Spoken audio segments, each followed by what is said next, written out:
All right, whether it's situational, age, or potential regression, I want the following players off my Dynasty's team before the 2024 season starts. Now, keep in mind, each and every one of these players you should be selling at the right time. Don't just sell them all willy-nilly for absolutely nothing. Sell them for the right price, once again, at the right time. So keep that in mind as you are watching this video, and let's get straight into my players. 10 players that I'm going to be selling high, once again, at the right time. And my first player is Jordan Addison. I think a lot of people aren't going to like this one. There's going to be a lot of names on this list that you're not going to like. According to the community, wide receiver 18 on Keep Trade Cut, wide receiver 18 on Flock. He's my wide receiver 21. One of my biggest things coming into this offseason, thinking about Jordan Addison, of course, is the quarterback play. What's going to be happening with Kirk Cousins? If Kirk Cousins is going to be staying on this team, but also the context of what we saw last year, right? No matter whether that's Kirk Cousins, no matter whether that's Justin Fields, no matter whether that's the Vikings trading up to the top 5 pick, getting a J.J. McCarthy or Jaden Daniels, I still want Jordan Addison off my team. Now, the biggest caveat here as well, my second caveat, I guess I can say, is that what happened with Jordan Addison and Justin Jefferson throughout that season? Well, we all know that Justin Jefferson did miss a significant chunk in the middle of the season with that hamstring injury. But we saw the emergence of Jordan Addison as well. So, yes, I can bring up all those numbers of when Jordan Addison didn't have Justin Jefferson, but I think we all know at the end of the day, if Justin Jefferson is healthy, he's going to be leading this wide receiver room.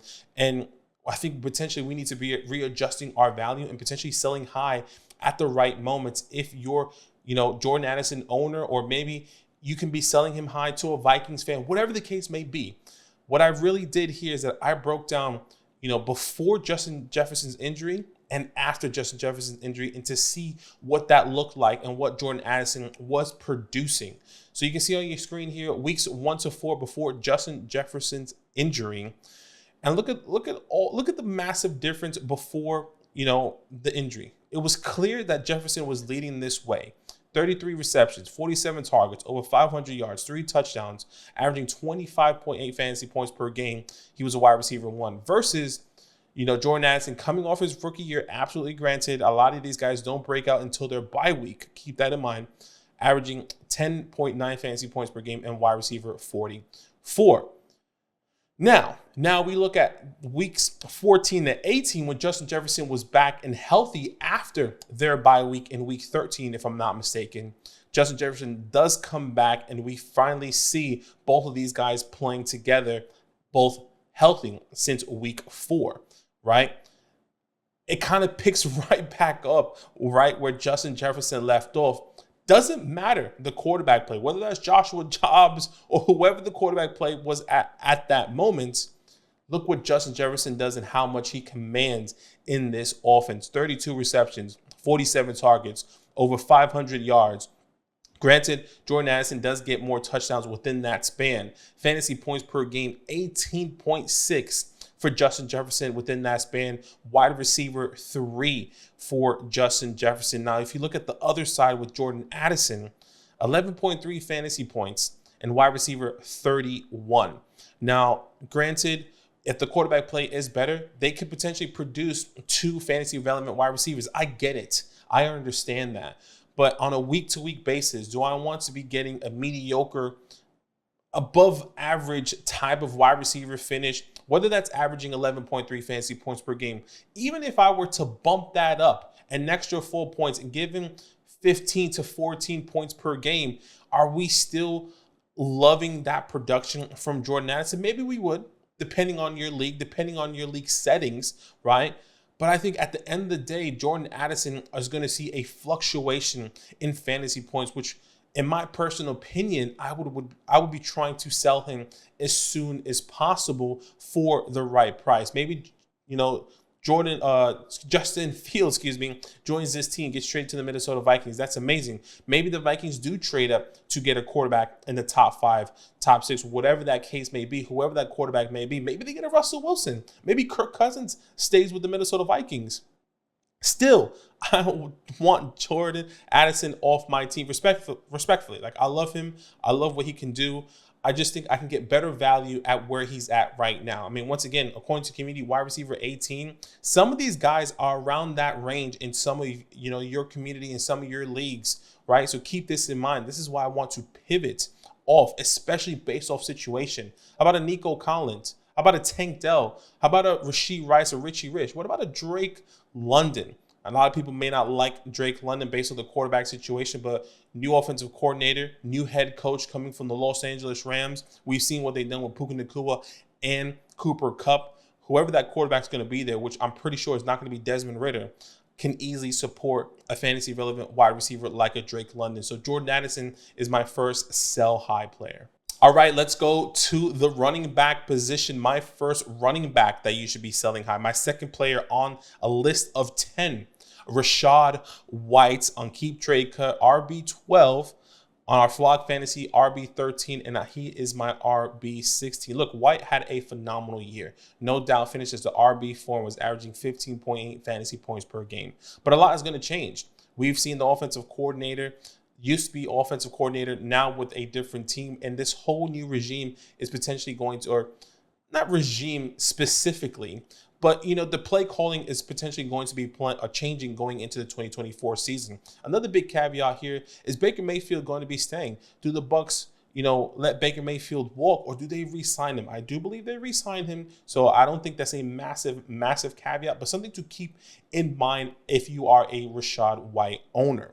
Now, one of the biggest things that I've taken away as I was doing this research is one of the biggest announcements or quote unquote reports that came out of the Buccaneers camp was that Todd Bowles saying that they really want to bring in another running back to take the weight off of Rachaad White going into the 2024 season. That's a massive concern, because a massive concern for me now after my full-on process and evaluation of this 2024 class. Not only the 2024 class, but also the running back free agency. Now, I understand Rachaad White is most likely going to continue to get the majority of the workload.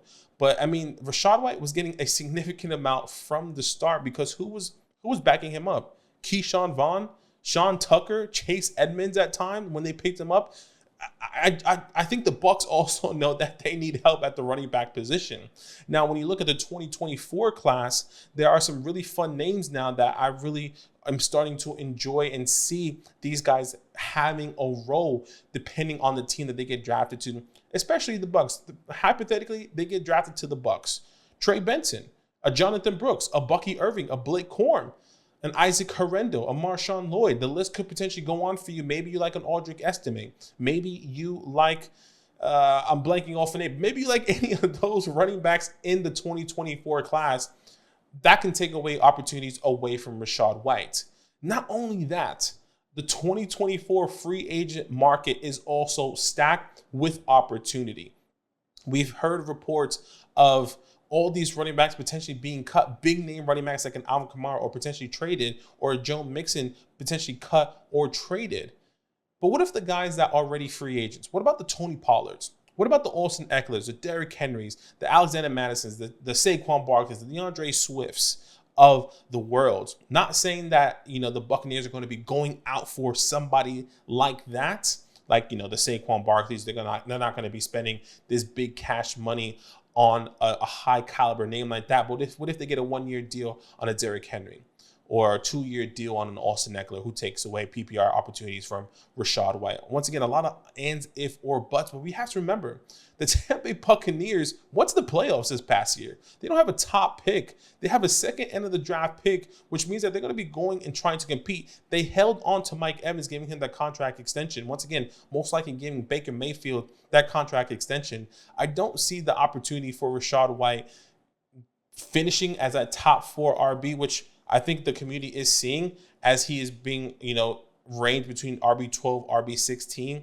And I think if I can trade him away for that top value right now before the NFL draft, that highest value at the moment, as you can see on Keep Trade Cut, RB12, and I can trade him away for that, that is something that I'm willing to do and sell high and cash in before the NFL draft, or before potentially free agency here in the next coming days here. So Rachaad White is my second sell high player. All right, my third sell high player, staying at the running back position. We're going to have a little bit of a running back run here. Third player out of 10 that I'm going to be trying to sell high at the moment is Kenneth Walker. Currently on Keep Trade Card RB9, Flock Fantasy Community RB11. He's also my RB11. And the reason why I'm a little bit concerned about Rachaad White is because Pete Carroll is no longer here. New offensive coordinator as well. A whole new head coaching regime is coming in. And what was our concern coming into last year? After the NFL draft, of course. Zach Charbonnet. We saw the massive dip of Kenneth Walker when Zach Charbonnet was drafted. Nearly identical draft capitals when we look at Kenneth Walker and Zach Charbonnet. Now, this one is basically based off of a more of a hypothetical and where I'm projecting this offense to go. And this is more of a risk aversion type of move, because what happens when a new head coaching comes in, a new offensive coordinator, they have no ties to these players. Kenneth Walker could easily be the backup going into this year if the new head coaching regime loves Zach Charbonnet more. Maybe this head coaching regime wanted to draft Zach Charbonnet last year, but technically couldn't because the Seattle Seahawks jumped them or clearly took Zach Charbonnet before they could. Now, Kenneth Walker has been struggling with injuries for the past couple games or past couple years, and we've seen Zach Charbonnet step up and take those opportunities. Does he eat in more into that workload? Does he eat right with 60-40? Maybe he's a 50-50. Maybe once again, it flips into a 60-40 in favor of Zach Charbonnet. What was something that we really loved about Zach Charbonnet is the pass catching opportunities that he can bring, in the backfield. And that's exactly what potentially they could be going for going into this year. Now, the offensive coordinator does come over from Washington of college, or Washington. And things can change. Once again, things can change. And we haven't seen too much of the passing game in the running back position over there from Washington. But at the same time, is Zach Charbonnet somebody they could potentially lean towards a little bit more over a Kenneth Walker? Once again, a really big projection here for Kenneth Walker. But if I could potentially pivot to another running back here, in that range, I'll be happy to. Why not, right? I mean, you think of the Kyron Williams, you think of the Bijan Robinsons, the Jahmyr Gibbs, the James Cooks, I understand some of these guys may be older or younger, the Saquon Barkleys. What can you cash in on Kenneth Walker now before it's too late, until we see that switch during the season? Because I'm not necessarily sure if you could. So keep that in mind. Zach Charbonnet, or Kenneth Walker, my next sell high player. All right, number 4 out of 10 here, staying at the running back position. And this one kind of hurts my feelings as I kept thinking about it. Once again, very more situational, more hypothetical when I think of this person's situation. But let's have a conversation about it, because I think some people in the community do see, this person losing their job or this team bringing in another running back. Or we can definitely see them not drafting another running back and this person having the lead, right? They have done a complete sweep of this team. Well, I believe the beginning of a complete sweep, and that is Javonte Williams with the Denver Broncos. Think about it, right? They cut Russell Wilson. A report came out the other day that Jerry Jeudy and Cortland Sutton could be gone. They're talking about Justin Simmons. Does he leave? Patrick Surtain was quote unquote on the block. I'm not necessarily sure how true these rumors are, but with Sean Payton coming in, wanting to really find success for this organization, I do believe he still brings that winning mentality, in my personal opinion. And once again, Javonte Williams was not part of that winning mentality coming off of an ACL, a really dirty and nasty ACL tear that we've seen the past 2 years. And one of our biggest things coming into last year was like, look, you don't want to invest in someone like a Javonte the first year of the ACL. It's normally the year after. This year going into 2024 is when you want to invest, because his value is going to be low. RB16 on Keep Trade Cut, RB18 in the Flock community, and he's my RB17. Now, once again, I'm a little bit skeptical about this one, But if I can potentially cash in for the right price, for the right opportunity with Javonte Williams, I'm willing to take that chance, no question about it. This one is very similar when you think of the Rashad White situation, right? You think of Sean Payton here having some draft capital. I feel like significantly better draft capital than what he had his first year. Obviously, Russell Wilson was there. But do they go out and get a free agent running back that they can complement with Javonte Williams? We even saw the emergence of Jaleel McLaughlin this past year. They bring in Samaje Perine, who can easily be a cut casualty coming into this year. Is that a Tony Pollard? Is that an Austin Eckler, a Derrick Henry, an Alexander Madison? Does he share the backfield with him? What if, hypothetically, once again, a real big stretch here in some of these takes, but Alvin Kamara could potentially be cut or traded? Does he go out and get his guy? We saw that for a really decent price with the quote-unquote Adam Troutman trade, right? It's not something crazy or sexy, but we saw him get his guys. Will Lutz, he goes out and trades for. Those are the type of things that I think Sean Payton can do. If not, what if he drafts another running back? What if he drafts a Marshawn Lloyd? What if he drafts a Bucky Irving and Isaac Herendo? Once again, really stretching some of these takes here when I think of Javonte Williams. Now, I do believe that Javonte Williams could easily be the starting back in this backfield right now. But if you're telling me after April 25th, after the NFL draft, and it's all sealed and delivered, and the Broncos do draft a running back, are you telling me you're going to still have that same value with Javonte Williams? I'm not necessarily sure anyone would. And I think the area that Javonte Williams is currently going at the moment, depending on your community, is exactly what you want. Can I get a David Montgomery for Javonte Williams? I would take Monty in a heartbeat right now. What about a Josh Jacobs, a Tajay Spears, an Isaiah Pacheco? Those are some names that I'm willing to pivot to if I can get the right price, maybe at the right time. And I think the right time is before the NFL draft for someone like Javonte Williams. So he is my fourth sell high player on this list. Before I get into my next player, guys, go to flockfantasy.com/land, the best place to support what Zach and I are doing here. Version 3 of our rookie scouting report is going to be out here. And then by the time this video is out, I'm pretty sure it's either going to be out or you are going to be waiting for another day. New updated information, combine stats, new changing of rankings, new player profiles, and so much more. Flockfantasy.com/land, the best place to support what we are doing here. Here is a little sneak peek of Marvin Harrison Jr., and that's only from version 1. We've added so much more in version 2, and once again, now in version 3. So flockfantasy.com/land, the best place to support what we are doing here. Let's get straight into my next player. All right, let's go to my 5th player. We are halfway through, and I got 2. I say I would have 4 more names that I think the community are going to get at me at the comments. In my personal opinion, I've gotten the get at already on live streams for some of these guys. But my first player at the wide receiver position is Chris Olave. Wide receiver 10 on Keep Trade Cut, wide receiver 8 in the fantasy on our Flock Fantasy website, and my wide receiver 12. The reason with Chris Olave, it's not necessarily he is a bad player. Actually, it's not that at all. He's not a bad player. He's one of the most talented wide receivers, a guy that I loved. We took as a top 5, top 7 pick in our rookie drafts, no question, right? It's the landing spot and where they're currently going, where I'm projecting they are going, and the value that he's currently at now. Wide receiver 10, wide receiver 8.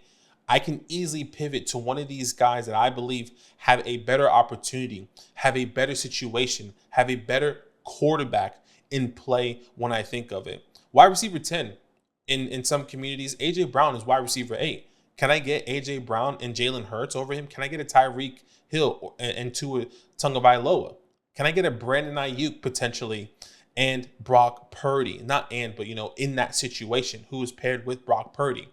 That's kind of the situation that I'm thinking of. When you think of Chris Olave's situation in Derek Carr, can you honestly tell me that you feel confident with Derek Carr? Yes. He has produced fantasy relevant wide receivers, the Amari Coopers, the Devontae Adams of the past. But I think we can all agree both of those guys were in their prime. Both of those guys were in completely different situations. Same thing with Derek Carr. And I'm not necessarily sure that is going to change for Derek Carr, even if they bring in a Brian Thomas Jr., a Roma Dunze for Chris Olave. If anything, that makes the situation potentially a little bit worse and even more inconsistent than what it currently is at the moment. Chris Olave is not a player that I dislike. I just really dislike his situation.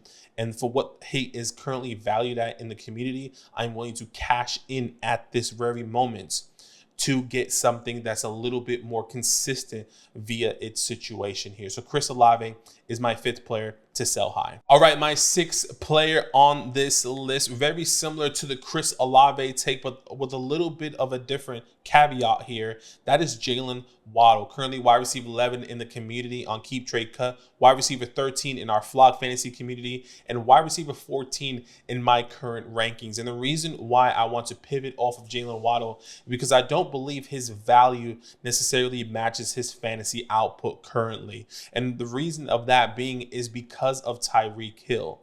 I love Tua Tagovailoa and how he can produce fantasy relevancy for someone like a Tyreek Hill and Jalen Waddle. But where that price is currently, I'm willing to pivot to something a little bit more consistent, a little bit more a hard hitting, punching coming into our fantasy season, right? You think of the names that he is currently going around.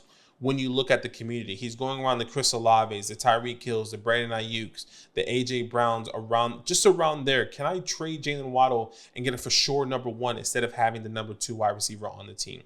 Can I trade Jalen Waddle and potentially get a Malik Neighbors in our rookie drafts, who is easily at the moment what it looks like is going to be the number 1 wide receiver on the team? At the moment, he's projected to go top 5, top 6, right? Does he go to the Giants? He's the number 1 wide receiver. Does he go to the Cardinals? He's the number 1 wide receiver. Does he go to the Patriots? Does he even go to the Chargers? You see the pathway of success there with Jalen Hurts and him ultimately becoming the number 1 wide receiver in any of those respected offenses.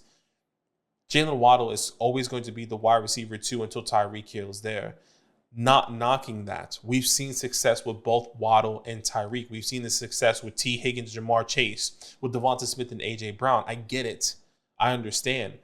But can I cash in and get a little bit more of a consistent fantasy production on a week-to-week basis with some of these wide receiver ones that I can cash in at this moment? Once again, not against Jalen Waddle, just really thinking about the situation and how much I can squeeze, how much value I can squeeze out of that at this current moment. So Jalen Waddle is my next sell high player. All right, at number 7, this is the one that I personally believe I'm going to be getting the most heat in the comments. I've already been getting a lot of heat all throughout the community, I would say, in our live streams and so on and so forth, of the tight end that I'm going to bring you. If you've been a massive follower, I want you guys to pause and comment down below who the tight end you believe I'm going to be bringing here.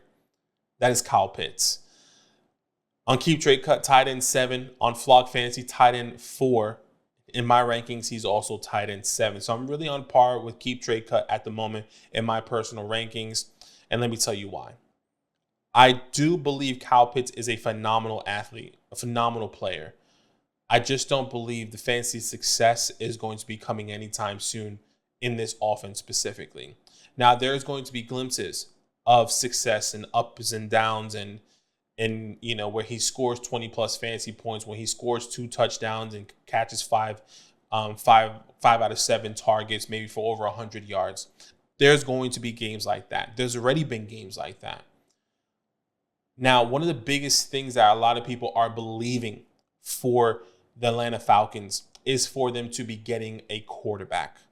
One of the biggest names, Justin Fields. Can Justin Fields go back home to Atlanta and feed the ball to someone like a Kyle Pitts, where we've seen success in Chicago with Cole Kmet? And we all agree, Kyle Pitts is a better athlete than Cole Kmet. I get it. I actually don't believe that Kyle Pitts is the next target in that offense. Drake London, Bijan Robinson, then Kyle Pitts. One of the biggest things I've been saying all throughout our live streams. Now, a lot of people saying, hey, the Atlanta Falcons Could be trading for Justin Fields. They send the second. And then with their top 8 pick, do they get a Rome Dunze? Do they insert one of those wide receivers that they really love? Do they get somebody else? Maybe even in the second or third round. Depending on the talent, there is a massive list of names that I truly, truly believe, right? That I truly believe can easily take over Kyle Pitts' situation. This is why I believe Kyle Pitts is somebody that you should be selling at the right time. It's not right now. Kyle Pitts right now is not of value where you should be sending him away. Wait until that quarterback comes in. If that's Kirk Cousins, we've seen the success of the tight end, Justin Fields. I mean, throw even Russell Wilson. Do they trade up to get a J.J. McCarthy? Do they trade up to get a Jaden Daniels? Whatever that looks like, I still want to trade away Kyle Pitts.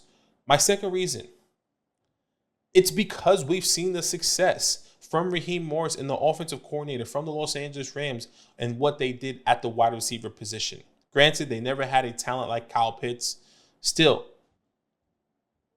Cooper Kupp, Puka Nacua, Kyron Williams, and then Tyler Higbee, who has been an up and down talent as well. I just don't want to lean on Kyle Pitts. And now I could be wrong. And I granted, to be fair, not to toot my own horn, I did say that he was going to be a bust coming into last year. But I don't want to bring that up. Okay? Look, once again, sell at the right time. Maybe you're with me, maybe you are not. I don't believe Kyle Pitts is going to be the second target or even the third target if they bring in another wide receiver. Drake London, Bijan Robinson is number 1 and number 2. If they get a Lamar Conklin, if they get an Adonai Mitchell, if they get a Roman Wilson, if they get an Xavier Legette, insert, a second round wide receiver that you even may like. Kyle Pitts is not the next guy up, in my personal opinion. And what do I have bases on? Nothing. Absolutely nothing. Just based off, I think this is where this offense is going to be going based off of what we've seen in the past with the Los Angeles Rams. So Kyle Pitts is my next sell high player. My next player on my list is a quarterback. My first quarterback off this list, and you've been following for a while, I had 1 foot in and 1 foot out on this guy. And I think for me, it's time to sell at the right time. That is Trevor Lawrence. According to Keep Trade Cut, quarterback 13, quarterback 11 on Flock Fantasy. He is my quarterback 15. Didn't have the best year this past year. Of course, we saw significant ups and downs. He also got injured in the second half of the season, finished as a QB 13. But even then, before the injury, before what we saw, he still wasn't producing the way we were hoping for. He still wasn't doing the things that we thought was going to catapult him to the next level. And that was a quote-unquote elite wide receiver. A wide receiver in the name of Calvin Ridley. Now, granted, didn't have the best year. Calvin Ridley essentially not playing football for the last 2 years, comes in his first year and not living up to the expectations. We saw him going as early as a second round in some redraft leagues, and it just wasn't the case, unfortunately. Now, Trevor Lawrence, one of the biggest things that I'm a little bit nervous about is because I saw a graphic once comparing Trevor Lawrence and Daniel Jones' stats in the past 4 years. It's eerily similar and scary. And I'm not necessarily sure if I want to lean on that. Now, my other biggest thing is that how much better can we actually get than Calvin Ridley? The Jacksonville Jaguars don't have a top pick. If you're telling me someone like an Adonai Mitchell is going to come into this team and change it around the way Calvin Ridley couldn't, granted, I'd give him all the benefit of the doubt. I understand that. But if a caliber like Calvin Ridley, who's currently the best wide receiver free agent on the market currently, who is not franchise tagged, couldn't do it with Trevor Lawrence, I'm not necessarily sure who can. And I think that's what necessarily scares me at this very moment. And this is why I'll be okay pivoting off of Trevor Lawrence to get a high caliber player. Or maybe a lower tier player that a lot of people don't necessarily trust, even if it's older. Can I pivot from Trevor Lawrence to a Brock Purdy, a Dak Prescott, a Tua Tagovailoa, a Jared Goff? Can I get more in return as a package? I am not trying to trade him for a 1-for-1. I'm trying to get a package for those following names. I mean, can I send Trevor Lawrence for a Kyler Murray, who is currently quarterback 11 in the community versus quarterback 13? I mean, on Flock, he's quarterback 11. On Flock, Trevor Lawrence. In our community, Kyler Murray is quarterback 9 or 10, if I'm not mistaken. Can I flip it for Kyler Murray? Those are the things that I'm trying to do. This is why I believe he's a good sell high at the moment. Or maybe when he gets that wide receiver, maybe he gets a Keon Coleman. Maybe you like Keon Coleman. Maybe he gets somebody else in that high regards that you like on coming from this 2024 class, a Roman Wilson and Xavier Legette. I love all those guys.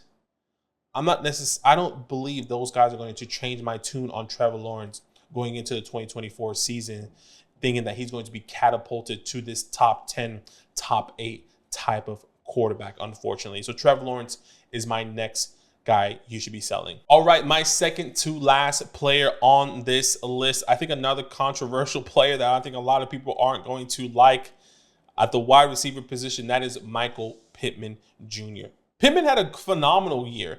He was somebody that I was avoiding all offseason, telling a lot of you guys saying, don't do it. I think Zach and myself were saying, look, I don't know about Michael Pittman. We don't believe in him. Anthony Richardson coming in on his rookie season, who was one of the most inefficient quarterbacks coming out of college football, but we believed in, the physical attributes. He finishes as wide receiver 13 this year, but that wasn't under center with Anthony Richardson. It was mostly with Gardner Minshew, and I think that's what's really scary. But the community seems to adjust all right already with that ADP. Keep trade cut wide receiver 20. On Flock, wide receiver 16. He, in my rankings, wide receiver 16. Now, the reason why I bring this up is because the only 2 games you can look into with Anthony Richardson is 2 games, week 1 and week 4, where he played a full 4 quarters.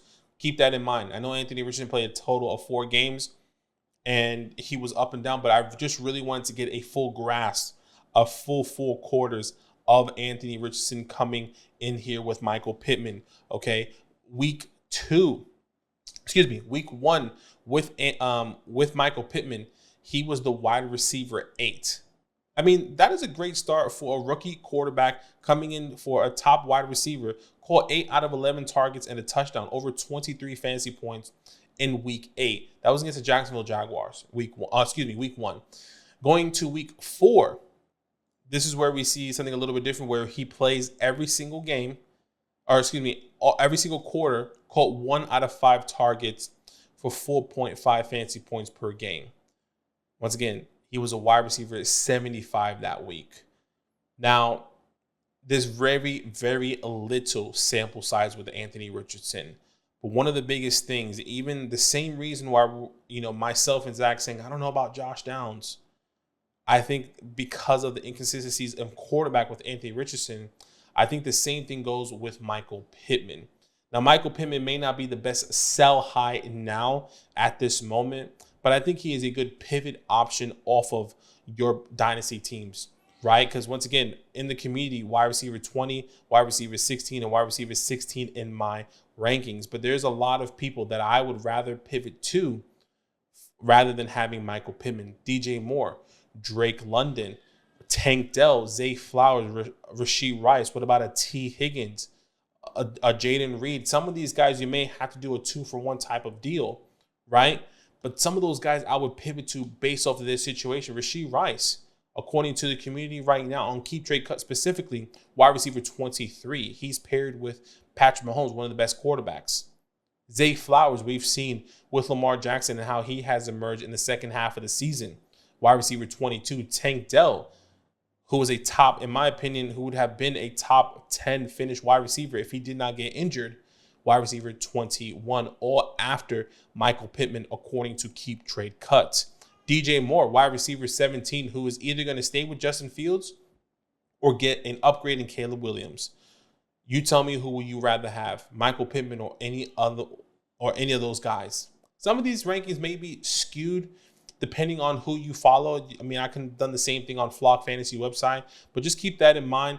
If you are a member with us, you can definitely see all of our rankings over there on Flock Fantasy, and then you can compare my rankings, the community's rankings, and so on and so forth. So Michael Pittman is my next player I'm wanting to trade away. All right, and 10 out of 10, the last player on my list at the tight end position, that is George Kittle, currently in the community on Keep Trade Cut, tight end 10. On Flock website, he's a tight end 9, and he is my tight end 9 as well in the fantasy community. Now, I would say this is more catered to you guys selling to more of a win now team here and now before, I would even say, the NFL draft or before free agency, because George Kittle could potentially be a cut casualty here. Now, 18 million in dead cap, and they do have it out now at 2024, of course. I'm not necessarily sure they're going to want to be continuing to paying George Kittle going in for the next couple years all the way up to 2026. Why? Because there's a lot of rumors that either Brandon Ayuk is going to be extended, or the other side of the rumors that Brandon Ayuk is going to be traded. And I don't think they want to do that with a young wide receiver. And George Kittle is somebody I'm willing to pivot off of sooner rather than later. And I think the best case scenario here is that if George Kittle is still with the San Francisco 49ers during the season and he continues to have these crazy spike weeks, that's when you sell. Get the best of value as soon as possible. Because if not, he gets injured, he misses 5 games, and then he plummets down, and then they bring in another tight end. Whatever that looks like, you don't want to miss out on that high sell value. So once again, George Kittle, Michael Pittman, Trevor Lawrence, Kyle Pitts, Jalen Waddle, Chris Olave, Javonte Williams, Kenneth Walker, Rachaad White, and Jordan Addison are my top 10 sell high players at the right time before the 2024 season. Guys, let's have a conversation. I know that was a lot of information, but hey, this is what I'm feeling at the moment. Anything can happen here. So keep that in mind. Make sure you like, comment, and subscribe. And as always, it's all love. Now that those idiots are done talking, who needs some rankings? Hell yeah, I need some rankings. Then use promo code LAND, L-A-N-D, for 30% off any membership at flockfantasy.com. Oh. It's so easy, even your grandma could scan that QR code right there.